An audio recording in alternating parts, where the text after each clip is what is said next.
ሰላም እንዴት ናችሁ? የተወደዳችሁ የቴክሳይት ኢትዮጵያ ዩቲዩብ ቻናል ተከታታዮች፣ በዚህ በዛሬው ቪዲዮ የማሳያችሁ ፌስቡክ ላይ እናንተ ከሞታችሁ በኋላ ምን መሆን እንደሚችል ወይም ምን እንደሚሆን ለመወሰን ነው። ማለት ሰዎች ሲሞቱ ፌስቡክ አካውንታቸው ምን መሆን እንዳለበት ካሁኑ ማለት በህይወት እያሉ የራሳቸውን የፈለጉትን ማድረግ ይችላሉ። ስለዚህ እሱን ፌስቡክ ውስጥ ገብቼ ያሳያችኋለሁ። ተከታተሉ።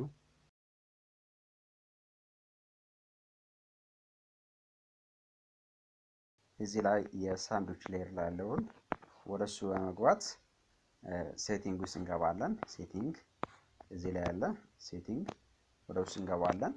ከዛ በኋላ የፌስቡክ ኢንፎርሜሽን ይላል ከታች እዚህ ላይ አካውንት ኦውነርሺፕ ኤንድ ኮንትሮል የሚለውን ምርጫ እንመርጣለን።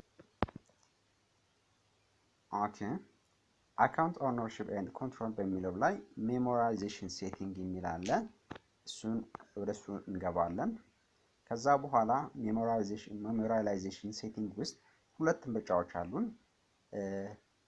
አንደኛው የፌስቡክ አካውንታችን ሙሉ በሙሉ አይጠፋም፣ ግን ለታማኝ ሰው የምንለው ጓደኛችሁ እንግዲህ ቤተሰብ ሊሆን ይችላል፣ ወይም እናንተ ታማኝ ጓደኛ ሊሆን ይችላል፣ አሳልፋችሁ ነው የምትሰጡት። ከዛ በኋላ አሳልፋችሁ የሰጣችሁትን ሰው የሚያደርገው ምንድነው? ከዚህ በፊት ፌስቡክ ላይ ፖስት ያደረጋችሁትን ነገር በሙሉ እሱ ማኔጅ ላይ ያደርግ ይችላል። ለምሳሌ አሁን ዲሊት ማድረግ ይችላል። ታግ ያደረጋችሁትን ሰውም እሱም ማጥፋት ይችላል። አዲስ የጓደኛ ሪኩዌስት ወይም ፍሬንድ ሪኩዌስት በሚመጣበት ሰዓትም እሱ መመለስ ይችላል ማለት ነው። እንዲሁም የፕሮፋይል ፒክቸራችሁን እሱም ማኒፕሌት ወይም ደግሞ መቀየርም ማስተካከልም ይችላል ማለት ነው። እና ሌጋንቲ ኮንታክት እንደዚህ ነው።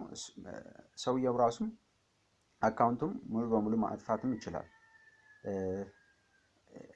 እና ሌጋሲ ኮንታክት ይሄንን ይመስላል። ይሄንን ለማድረግ ደግሞ ቹዝ ኮንታክት ሌጋሲ ኮንታክት የሚለውን እንመርጣለን።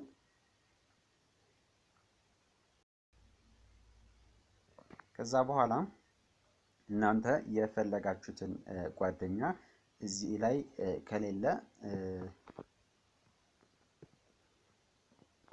እዚህ ላይ ከሌሉ ሰርች ማድረግ ትችላላችሁ።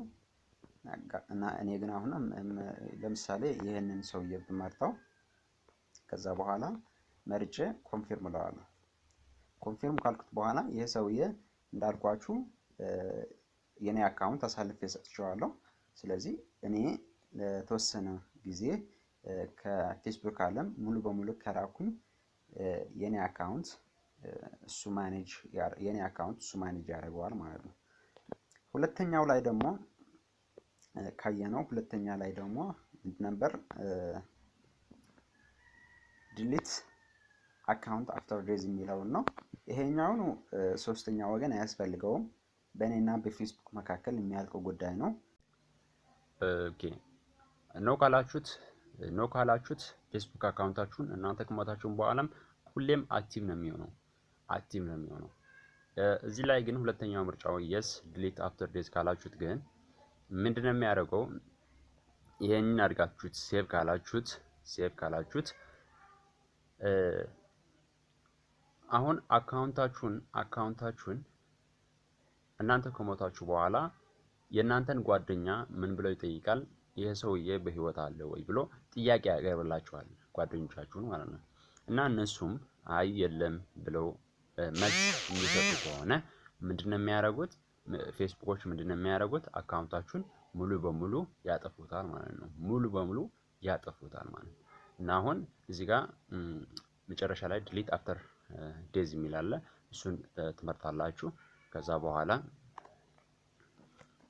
ይሄ አለ delete after days ትሉታላችሁ። ከዛ በኋላ ይሄው delete አካውንት አፍተር ዴዝ የሚለውን yes ብዬዋለሁ አሁን። ስለዚህ እኔ ከሞትኩም በኋላ ጓደኞቼ በመጠየቅ አካውንቴን ሙሉ በሙሉ ያጠፋዋል ማለት ነው። እና አይ ሆፕ ቪዲዮውን እንደወደዳችሁ ተስፋ አድርጋለሁ። የቻናሌን ቤተሰብ ያልሆናችሁ ሰብስክራይብ አድርጉ። ቪዲዮን ከወደዳችሁት ላይክ ማድረግን አትርሱ። በቀጣይ ቪዲዮ እስከምንገናኝ ደህና ሁኑ።